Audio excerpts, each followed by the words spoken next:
Hey all, good morning and welcome to ShareTreck. This is Raj here. Friends, today we're going to look at the markets and I'm going to give you my thoughts. It's also going to include a part of what I'm thinking for 2025, which sectors, which areas. I'm going to explain my logic to you and I would like to hear back from you. Also, I heard from one of our viewers about clickbait thumbnail.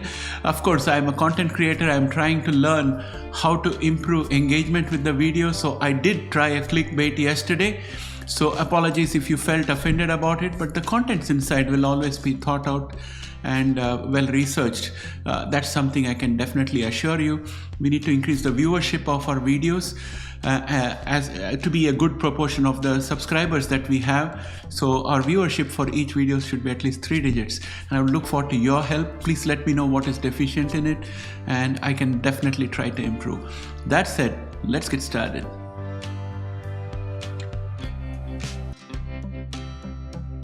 Welcome back, friends. First, let's start with CNBC, where we can see all the index futures are negative and oil is picking up. So overall, I think we have a bit of bearishness that is persisting from the previous session. And you will see that out here in this heat map, this happens to be a 1-year heat map, which means it's covering the entire last 12 months of performance. And you would see some of the most beaten down sectors are energy, beverages, basic materials, healthcare, and diagnostic. And we are also looking at drug manufacturers. Predominantly, many of them have been in the red. So these are all the sectors which could definitely get a movement back to the mean, which means they will be picking up in order to go to their mean. So that's the way I'm looking at it. And if you look at it from this light, then it can explain why Warren Buffett is buying more of Occidental and putting money into the energy sector out there. So I think going forward in the next year, apart from the main themes, I would like to pick up a little bit on energy and basic materials, hoping that they will revert back to mean. And I think our healthcare stocks also should have some kind of a rebound coming up, if not because of market factors, but also because of a reversal to mean kind of a tendency. That's what I would like to say out here. But if we were to go back and have a look at a one-day performance, you'll see that we are all in the red. Most of the stocks are in the red. And it seems a bearish sentiment has already taken over. Nasdaq futures is moving into a very narrow wedge and we are in a bull channel, of course, but for the first time we seem to be restrained by this diagonal line of resistance and thereby being prevented from creating a new higher high. The question is, are we going to create a new lower low by breaking down below this diagonal line of support? Right now, all the exponential moving averages are providing support to the pricing. But today, if you look at the market in the pre-market session, we can see that we are already down 0.38%. So I'm thinking that probably we are starting a downtrend, but it cannot be confirmed until we break down below this diagonal line of support, which has been with us for quite a while now. Now let's take a look at QQQ. Pre-market QQ is already down 0.35%. And in this diagram, what I would look at is that we have a diagonal line of resistance, which is going to be a hard stop for us. We broke out above that somewhere around 16th of December and then quickly came back. And this huge red candle that we see here has wiped out a lot of gains for many days. So this was a very nasty candle and we are now retracing our way back with all the 4 exponential moving averages providing us support. So our main support right now is going to be this diagonal green line that we are seeing here. It's a bull channel support. If we break down below that, then we are in trouble. So our first line of defense is a 9-day exponential sitting at 525.24.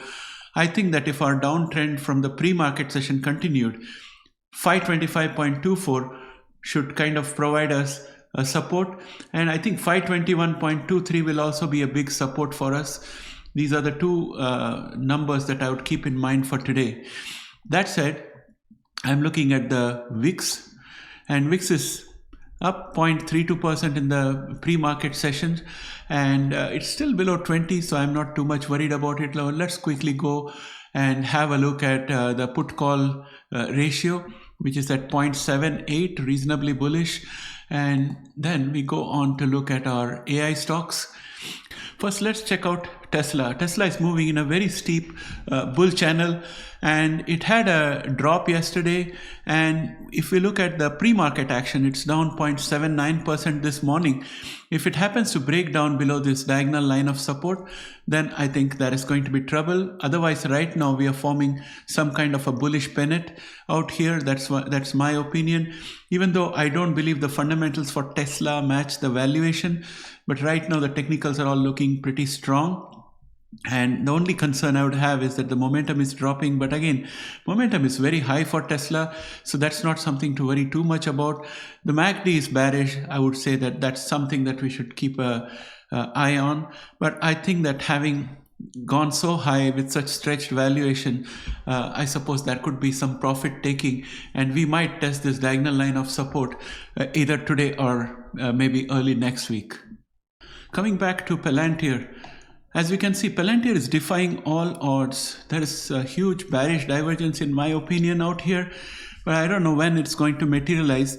Right now, Palantir is just going up. One of the reasons why, which I also personally believe is very important, is that Palantir appears to be at the forefront of deploying AI for practical purposes, and it has got captive contracts with the Defense Department, and that budget is going to be pretty strong. And especially with the new isolationist government coming in, there's going to be much more use of AI using those kind of data. So I think Palantir has got a very strong business case going forward, especially as the second wave of AI hits, where we move from creating the infrastructure to actually deploying applications. I think Palantir is way ahead of everybody else.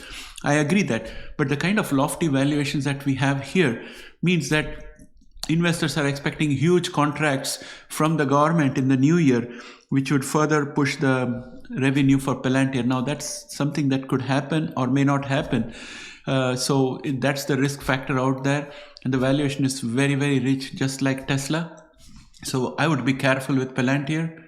Next, let's look at NVIDIA.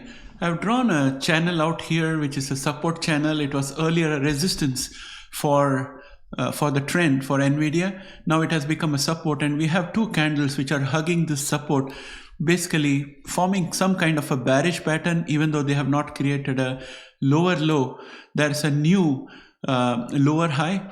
So we'll have to see how this develops. It's becoming a bit difficult to make sense. And also the last 2 days were doji candles, so even the market is a bit confused on what to do. There's a lot of indecisiveness there. But the positive side is that all the exponential moving averages are providing support to the stock. And I think as their earnings date comes closer, we'll see some action in this counter. Into Genomics, Grail has recaptured the 9-day and the 20-day exponential moving averages and converted them into a support, and it seems to be moving on a bull channel.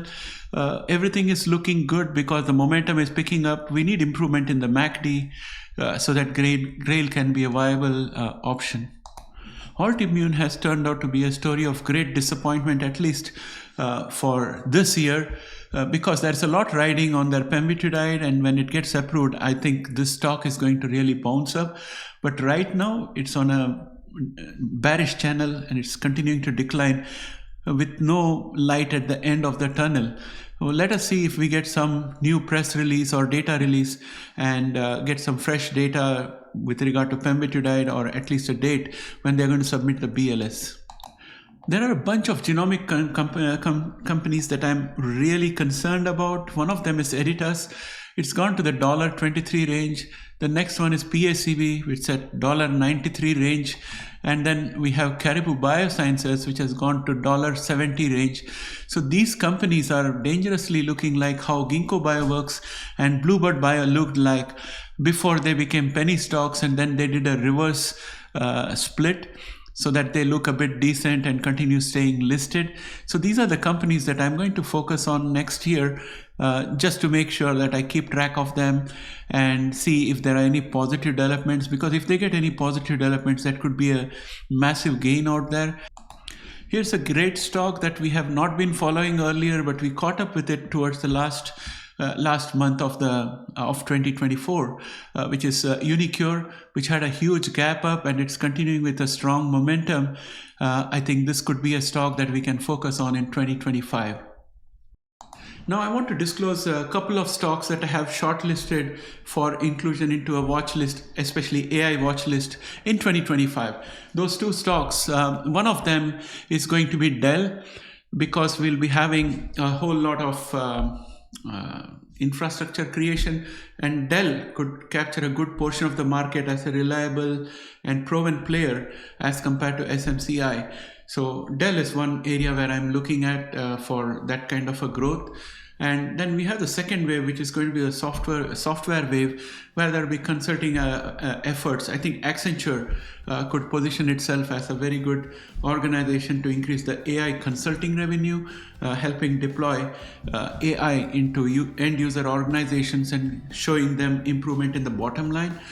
So I think Accenture is the second company that I would like to look at when it comes to AI.